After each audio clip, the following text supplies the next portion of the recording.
I wouldn't want a young maiden to walk the roads alone after dark. If they get mugged, he's the first one to run, I guarantee it. Don't make me run! I'm full of chocolate! Hello, friends. Trace amounts of science. We're back in it today, doing a little bit more classic Neckbeard stories. This is one of the most ancient Neckbeard stories that I could find. It's the Saga of Hamspeare.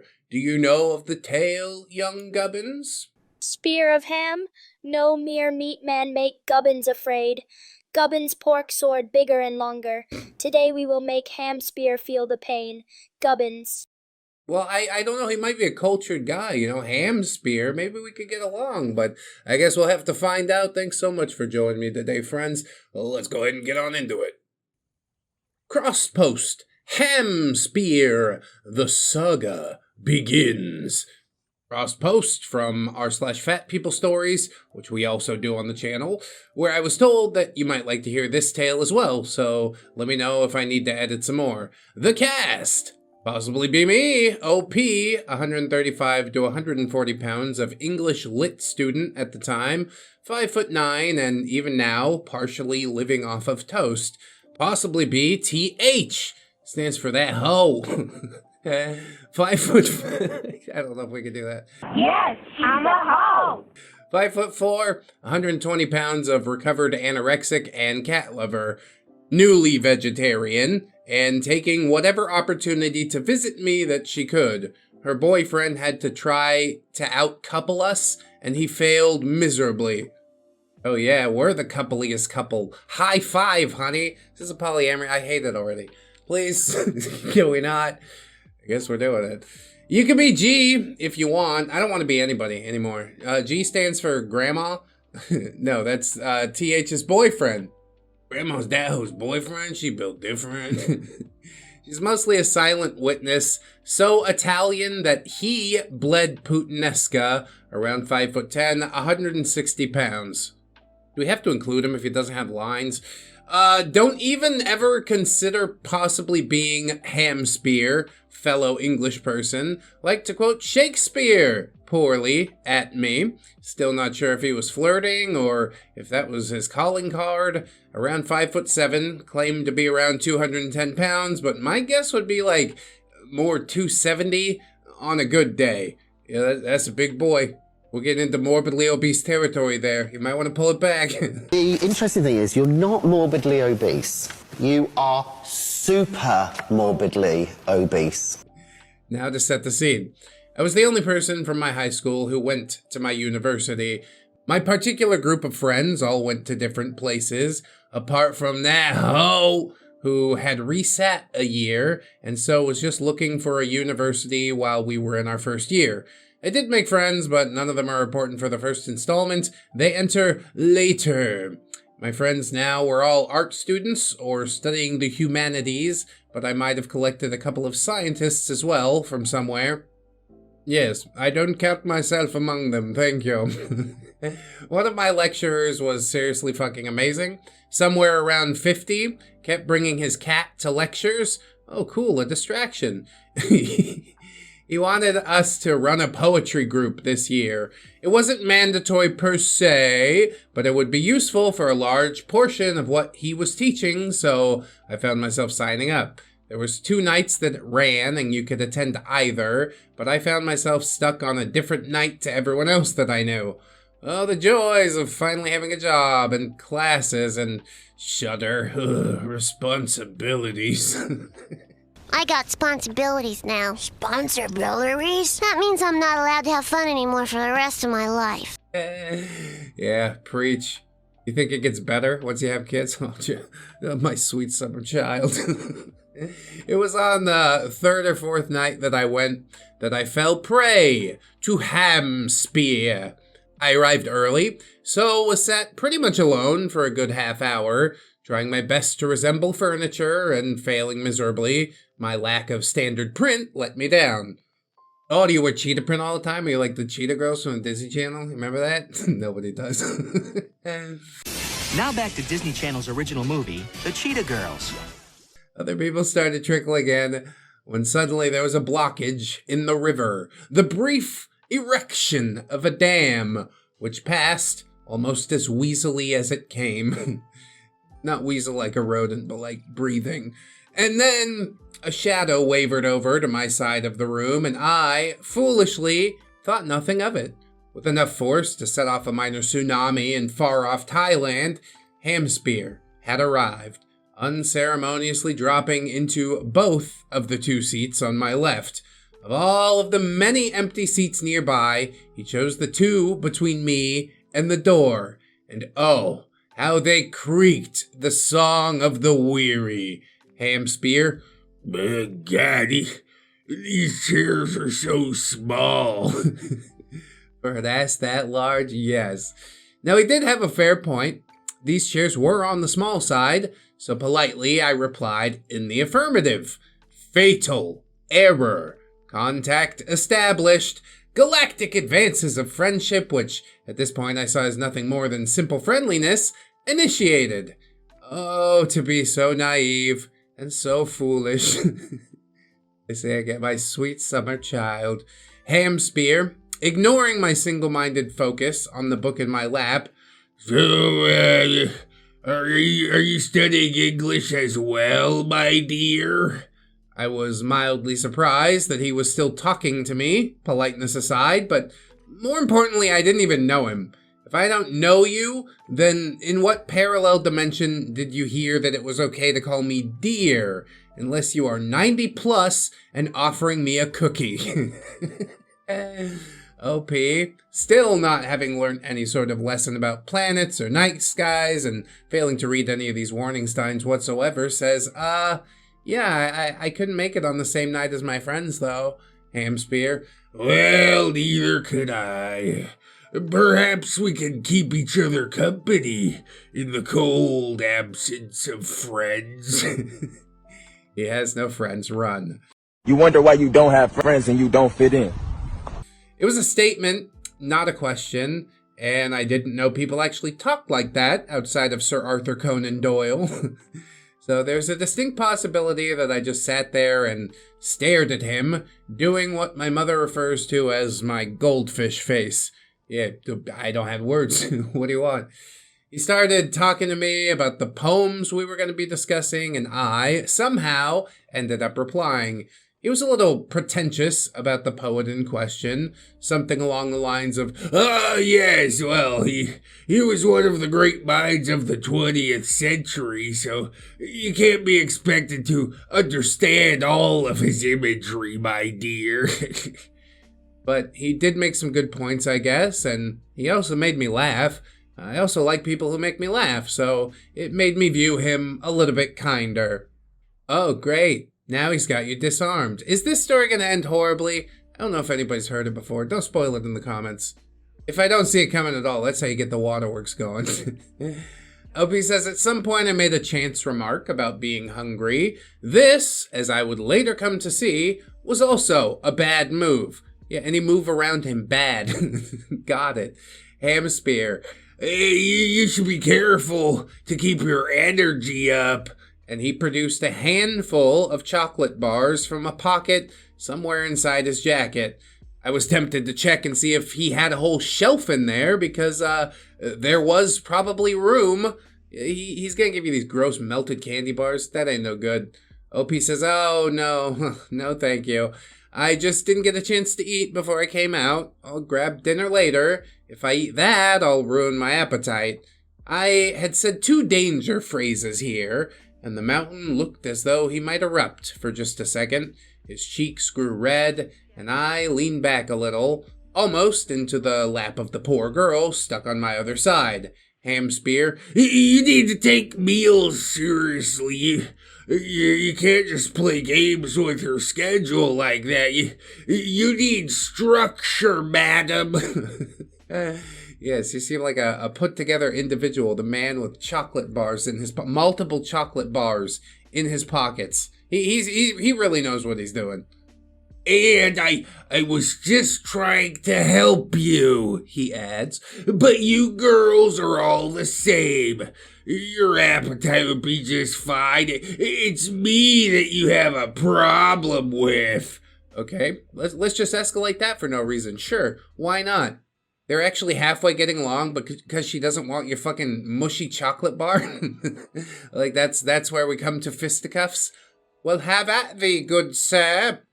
I fear no rapscallion. OP says, Madam? Yes, sir, but I thought I'd offended him somehow, and I panicked. I felt guilty, after all. He had only been trying to do a nice thing, right? OP says, no, I just don't want any sweets right now. I'll go get food afterwards. It has nothing to do with you. I never meant to offend you. I'm sorry. Hamspeare, then at least let me accompany you to get said food. I wouldn't want a young maiden to walk the roads alone after dark. If they get mugged, he's the first one to run, I guarantee it. Don't make me run! I'm full of chocolate! OP says, I know. I can hear your sighs of disgust already, but I found myself nodding helplessly, worried about accidentally offending him. This is really why you gotta carry pepper spray, or a gun. Defend yourself with the push of a button. But I show you a spell that could end a life in the flick of a finger. It took at least 10 years to get to the cafe that I had in mind. I had a mortgage and 2 kids and a new puppy and a husband with a love of fast cars when we arrived, but we did get there. I was then treated to the joy of watching him eat what could have fed 20, devouring what was left on my plate as well. I've lost my appetite. I had flashbacks to another planet, but fought them, reminding myself that it was unfair to judge people for no good reason. Come on now, he's shown you his true colors, hasn't he? Despite my protests, he insisted upon paying, and would have held the door for me if I'd been able to get past him when he did so. He even offered to walk me back to my dorm, but I refused to budge on that one. Even I knew better than to show just some random strange guy where I essentially lived. At this point, I had no plans with him and no intention of seeing him again, except at the poetry group, and I was planning on sitting somewhere else next week. He did try to follow me for a little while, but the rumbling of the earth beneath his every step gave him away. I called him out from behind a tree that he was hoping would hide him.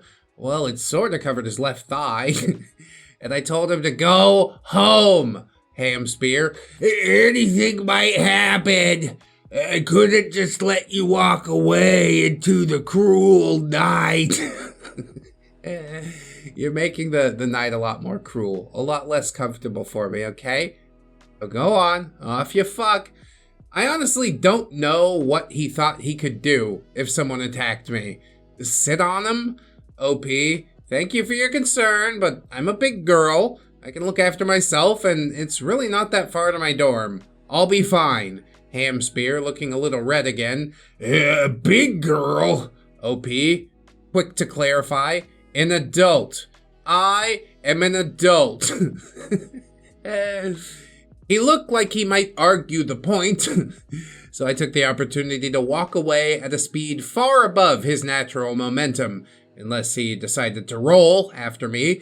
I'm fairly sure he just stood there and watched me walk away for longer than I'm comfortable thinking about, honestly. Perhaps if I had mentioned it to one of my friends, they might have warned me sooner, but I didn't think any more of it. I missed the next week and didn't see him, and it was a big campus. Bigger than even he could ever hope to be. I didn't even think that he would remember me, but oh, how wrong I was. Unlike his last meal, I had become embedded within his mind. TLDR, poor English student, attends poetry group for reasons, am selected by planetary nice guy, narrowly avoid him following me home, am way too oblivious to realize that he should have been avoided like the curse that he would later prove to be. But he hasn't earned his stripes quite yet. I mean, yeah, we're definitely seeing some signs. I'll say that the red flags are flying, but OP, not quite spotting him yet. This is about the point where we go buy pepper spray, okay? I'm pretty sure about that much. His reaction to the big girl thing also seemed pretty weird. How do you feel about all that, Gubbins? What happened? Oh, Gubbins know this kind. Big, booming, rolling word beast. Speak like fancy knight, but really just big, sad meatball. Hamspeare think he noble hero. Really just loud, weird pudding. Gubbins. Loud, weird pudding. Yeah, not unlike some, single cellular organisms that we know. But we're still best friends forever, probably. Anyway, we'll get into part number 2 now. Thanks so much for coming along. Hamspeare Act 2. If you would please return to your seats, ladies and gentlemen, the show will now continue. Dramatis personae, OP, that hoe, Grandma, Blue is an art student living in the same housing as me, made the best steak I ever ate. Made it blue, huh? 5'11", 175 pounds of swimmer, told you I made friends. Maybe be Red, studying to be a physiotherapist. Blue's cousin, openly gay, about 5'7" and 140 pounds of zen. Of course, again, we reiterate never be Hamspeare, roughly the size of a small meter, and about to latch on to our OP. So I didn't manage to go to the poetry group for a few weeks. Other stuff just got in the way. I didn't think anything of it. I could get notes from my friends, and it wasn't really counting towards anything. When I did get around to going again, things didn't exactly go how I had expected. I got there around the same time as a bunch of other people, probably a couple minutes early. The room was about half full. I sat near some guys from my class, both loudly discussing the sleeping habits of a girl on the teaching course. Nothing to do with me, just smile politely and break out the book. Just introvert things. Count down the time until we can go meet my friends for a drink. That hoe was visiting, and I'd had to palm her off on Blue for a few hours. Neither was objecting. They found a mutual love of comparing embarrassing stories about me. Classic. I only looked up again when a shadow fell across me. A dark and quivering shadow. The dark side of the moon had rolled around, and the chill was like nothing I had felt so far. The last people were coming in now, but still, he carried on, standing there, glaring down at me like an uncooked gingerbread man. Pale, doughy, and not very likely to be running anywhere.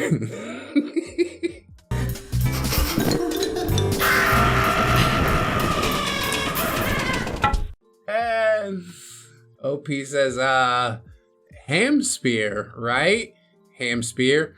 How could you? Okay, I was genuinely confused at this point. I had either stepped into a sitcom or there was something else going on here, and I alone did not get the memo. The guys behind me were laughing already. Hamspeare. I saved you a seat for weeks and you never showed up. I know you were just avoiding me. You're a sizest bitch like the rest of them. I don't think it's the size that's making the difference here. OP was starting to warm up to him a little bit until he threw his little pity party. OP says, now, I know that I've heard these words before, but where? See how the plot thickens, huh? OP, no, I just had Hamspeare, my new spokesperson for Bitter and Proud. I paid for your meal and tried to walk you home safely. A fair flower like yourself deserves protecting. At least that's what I thought. But you just judge a man, a real man, on superficial things. It's not my fault that you barely eat. Yes, and neither is it my fault that you gorge yourself like a gluttonous pig. Brother, may I have some oats? No, the tall, skinny figure has thrown the oats at me. OP, stunned and still largely confused. I had other things I needed to do. I'm sorry. Before he could say anything else, the group kinda started. He was forced to subside into angry quivering a few seats away from me, glaring at me between bouts of sweat-laden note-taking. I didn't know where the hell to look. I mean, it's dark, you probably can't crack the book open. Just zone in on the stage. For the next few hours, that right there is the whole universe. He managed to block my escape route at the end of the night and broke out a quote to halt me in my tracks. Good plan. I bet it works on all the waitresses too. Hamspeare. Oh, thine eyes would like Promethean fire. OP. You just yelled at me for nothing. I wasn't avoiding you. And now you're quoting that play? And for the Luddites who don't know which play it is, it's called 'Tis Pity She's a Whore. He quoted a play about brother-sister relationships. It's a compliment from the brother. Let me put it in a language you can understand. What are you doing, stepbro? In what world was that the right thing to say? Hamspeare. I just wanted to apologize. I just looked into your eyes and... OP. I need to leave. Q shuffling around him, but he followed me, still trying to wheeze apologies until I gave in and let him catch up. OP. Look, it's fine. I didn't think you'd take it personally or even remember me. He then launched into a detailed description of the meal that we had had. Every dish was listed. Smugly, he nodded as if I should be impressed. I'm terrified. OP says I just nodded vaguely and mentioned something about having to meet some friends at a bar on the edge of campus. Looking back, shouldn't have given away the location. That might just have saved me.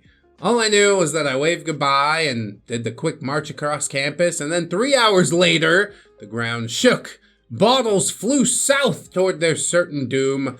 Girls fell from their chairs. The bar mirror cracked clean across, and there, framed sideways in the door, was Hamspeare.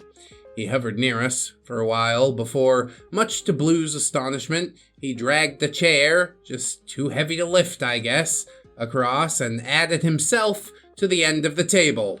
Oh yeah, I was just thinking about leaving. Let's pack it in for the night, guys. And then you reconvene and you're like, okay, meet me over here next.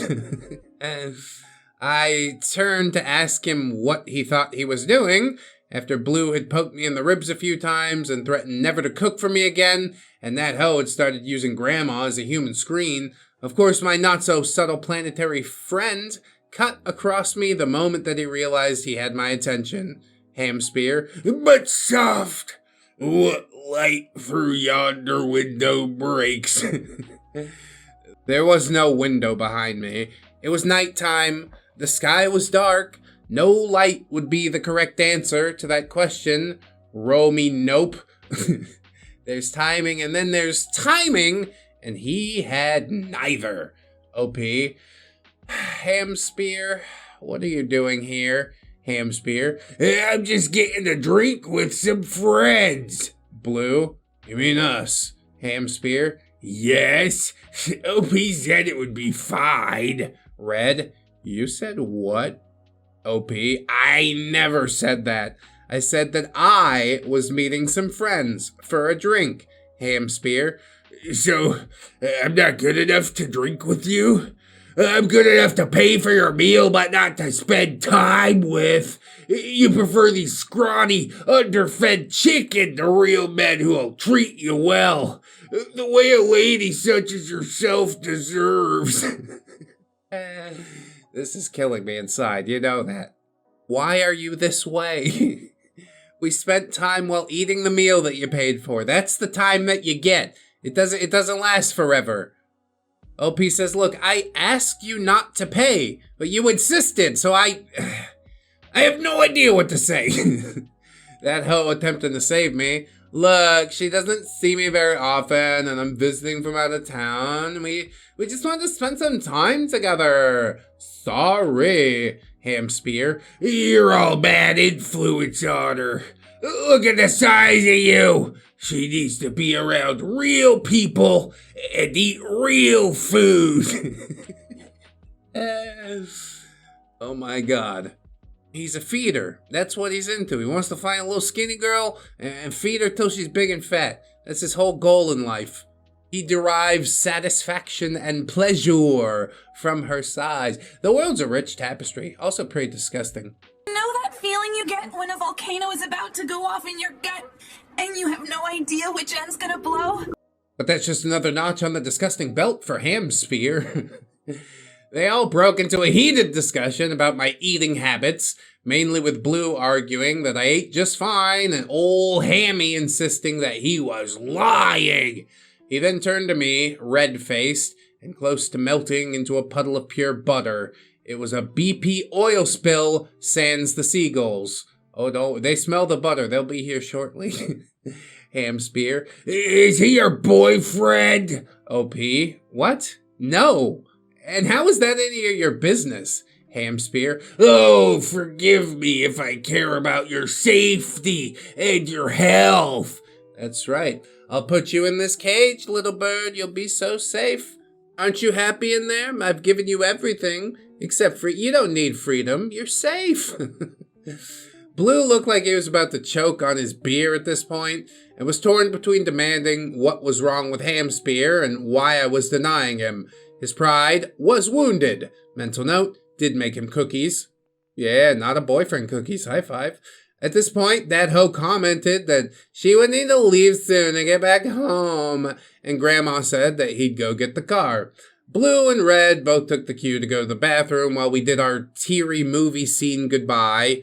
Okay, I cried like a little girl. She's awesome, so sue me.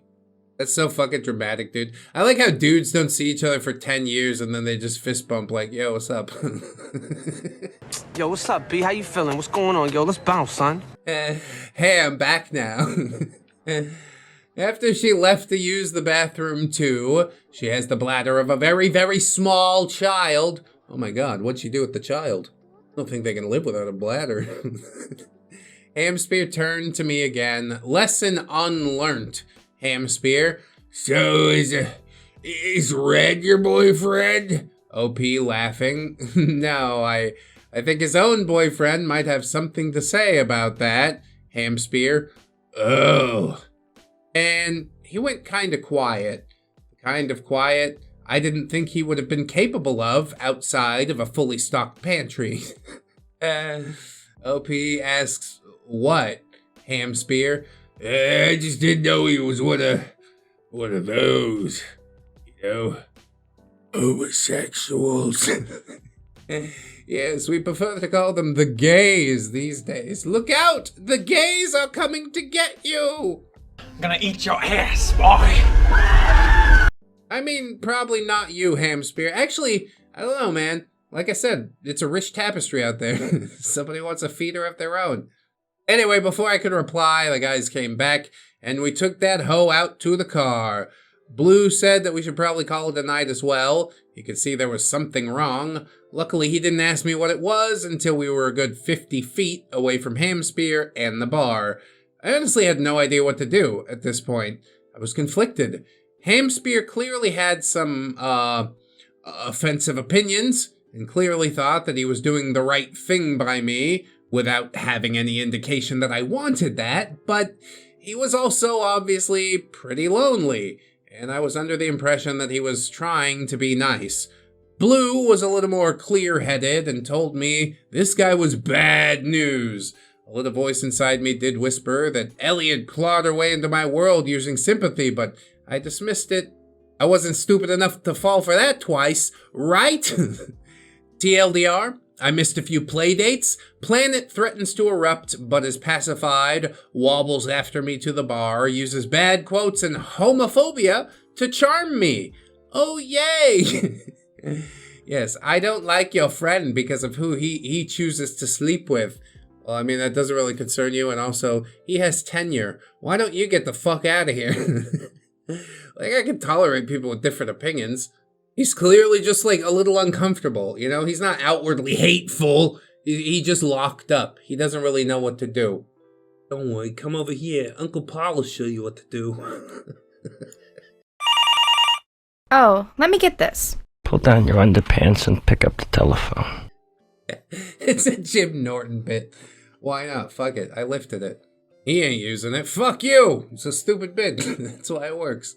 Hurry, Gubbins, I need a distraction, please. Hamspeare not romantic. Hamspeare just awkward asteroid crashing into people with Shakespeare quotes and weird food lectures. Gubbins say run fast before gravity pull you into endless poetry pit. Gubbins.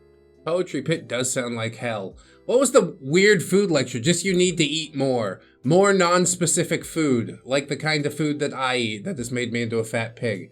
This, like it or not, this is what the peak male body looks like, you know? I don't remember the meme. That's fine. We're gonna get into Act 3. I believe it is the last one. So good. It was posted 2 years after the first 2 acts, so maybe beefy? Let's see. Hamspeare, Act 3. So, first off, apologies. I promised you all a story a year ago, and then life got in the way. Yeah, it does. A lot of shit's gone down since I last wrote, or was even on Reddit, but a friend recently reminded me of this story, and I figured it was time to finish it. I don't even know if you really remember it, and I don't really know what formatting is in vogue right now, so I'm gonna stick to my original format, because why not? So, pleasantries aside, we got the cast! OP and Blue, and Hamspeare too. During the week after that hoe's visit, I went out of my way to avoid Hamspeare. It might be childish, but I got damn good at ducking around trees and corners. Yeah, level up sneak all day.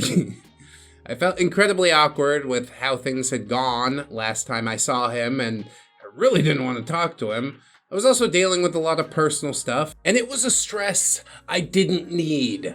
Well, I want you to name one stress that you do need.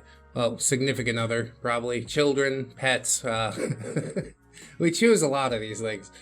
Opie says, I was working in a pretentious AF clothing store near campus at the time, but it was supposed to be temporary, and they were fucking me over big time, screwing my hours around to avoid taking on another permanent staff member. Only had one manager who was even close to a decent person, and yeah, it was generally just pretty shit, as jobs are wont to be.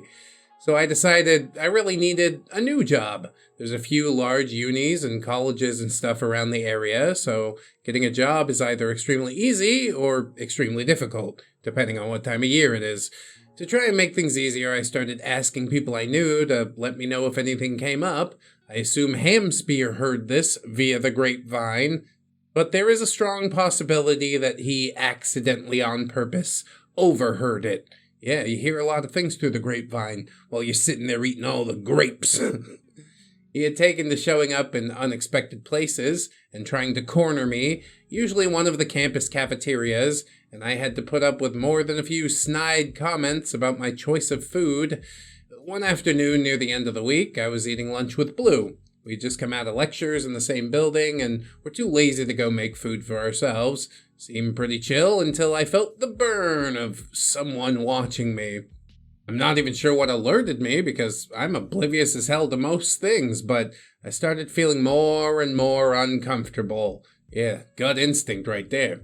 When I looked up, Hamspeare was sitting 3 tables away, staring at me while he ate, almost mechanically. There had to be about 4 portions of nachos in front of him, and he was making a damn good dent in all of them already. The minute I made eye contact, I just knew something was going to go wrong. Cue Hammy deciding that my freaked out face was an invitation to join the table. And he actually kept eating while he moved over and sat down, all without saying a word, uncomfortably close to me. Blue demanded to know what the hell he thought he was doing, which, to be fair, seemed a pretty reasonable reaction. Hamspeare, however, disagreed with this approach entirely. Hamspeare, jealousy will get you nothing in this life. Perhaps you ought to reassess your greeting. Blue, what the fuck are you talking about? Hamspeare, you seek the lady, but your plan is flawed. She needs care that you could never provide. No one's ever taught her how to eat correctly or what it means to have a true love. She should be eating more to keep up her energy levels, not this paltry snack. Thank you for your opinion. Go away. At this point, I was very confused and also felt a little sick. He had clearly been watching for a while because from the way that he was talking, it was obvious he knew Blue had ordered and chosen the food while I'd gone to grab a free table. I'm not sure what his obsession was with my diet, but it came up too many times to be a coincidence. Yeah, this is where it bleeds over into fat people stories. Blue, and what the hell would you know about what's good for her? Do you like the way that he didn't address the issue of pursuing me? Me too. Me too. Hamspeare, I take immaculate care of my body. It is my temple, and hers should be too. Yeah, my temple's a double wide. I like big guts and I cannot lie. Double chins with the chafing thighs. Sufficient food must be eaten to provide the building blocks for daily life and for muscle. OP, finally sick of being talked about as if I'm not there. Muscle? I don't want to build muscle, though. Hamspeare, my dear, you mustn't be afraid of numbers.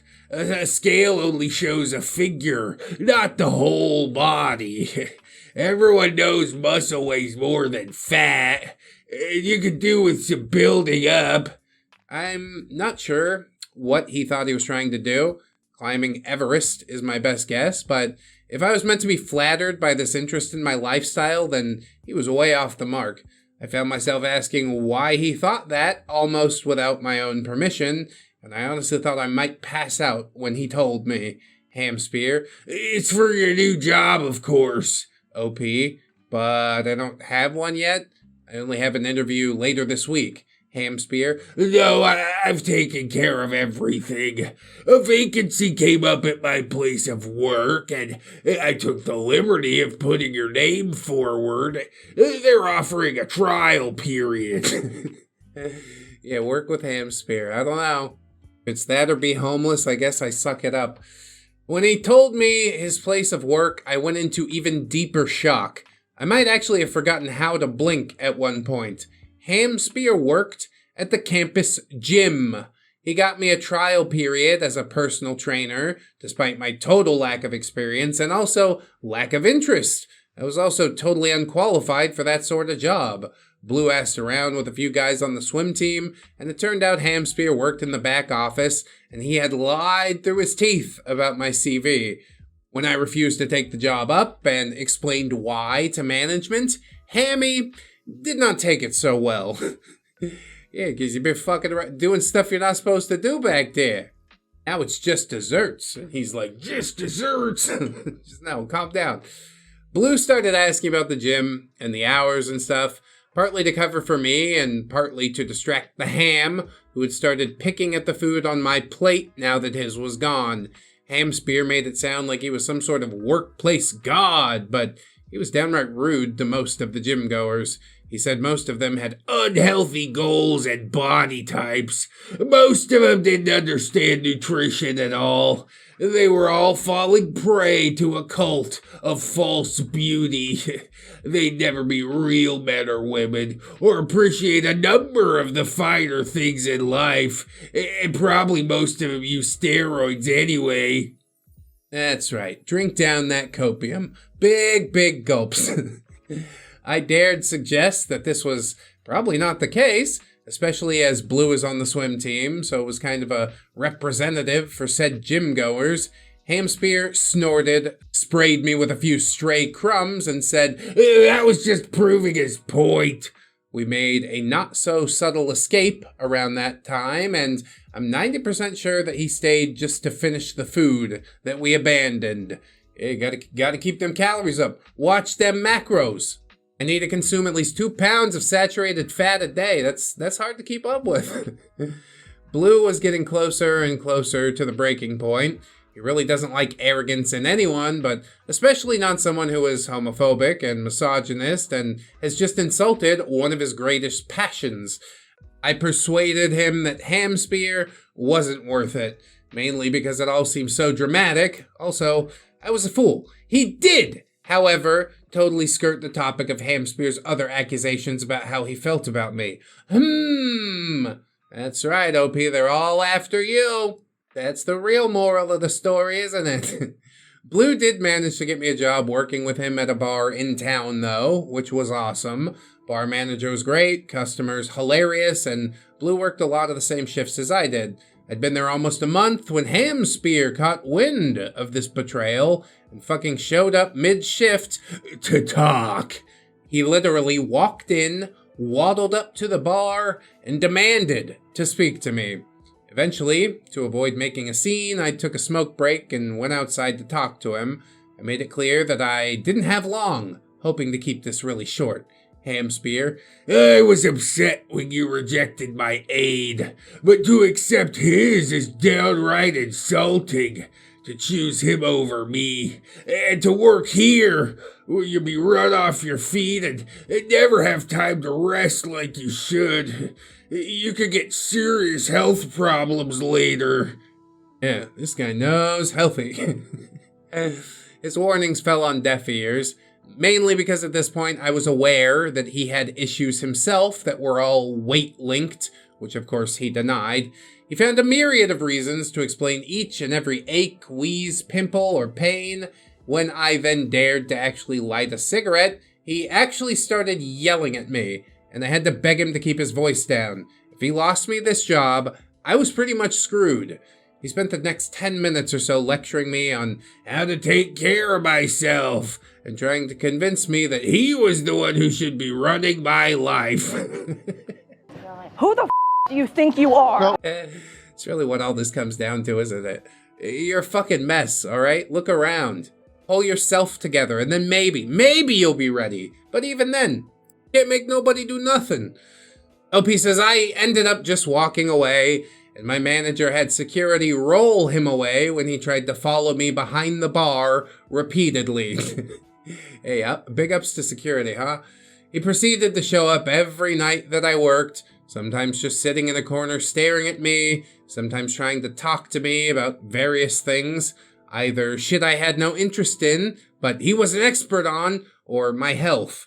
He assured me he was in perfect health and that his size was well within normal parameters. It wasn't. It really wasn't, but there's no actual way of saying that to someone that you're starting to suspect is insane. Instead, I asked my manager if there was something we could do. Unfortunately, unless he actually did something, we couldn't bar him, so I just resorted to avoiding him like the plague in every part of my life. It was the coward's way out, and it didn't work, but I tried. I really fucking tried. I also started eating a lot more salad, purely to piss him off. TLDR, Hamspeare's too interested in my health and life, objects to my new job, hangs around, kinda like a bad smell. Well, he doesn't have a bad... That wasn't mentioned in the story, but I do sort of presume the bad smell part. This is the last post that we get from OP, which I do think is kinda sad, but probably everything worked out just fine. Maybe. You avoided him. That's the end of the story. No fireworks, but a really well-written saga, all things considered. Made me laugh out loud in quite a few parts. I'm sad this OP doesn't have more stuff to go through. Oh! She has fat people stories. Maybe we could get to those eventually. But Gubbins, how did you feel about Hamspeare overall? Gubbins say, Hamspeare not just planet-sized nuisance, but now also delusional life coach. Big words, bigger belly, biggest problem, Gubbins say. Escape before he declare himself king of your food choices, Gubbins. Escape if you can't. I guess OP did. But yeah, delusional life coach. I don't understand. Pull yourself together first. That's why I don't believe in life coaches and all that shit. I'll figure it out. It's fine. I got this far. But not without your help, friends, so thanks for signing up on the Patreon, YouTube memberships, supporting us on Spotify, iTunes, anywhere podcast services are available. Truly couldn't do it without you. I appreciate each and every one of you. Always remember, friends, that you are loved, you are worthy, you definitely deserve it, and I shall see you in the next one. So until then, bye-bye. Nani baka, nani baka, nani baka, nani baka, nani baka.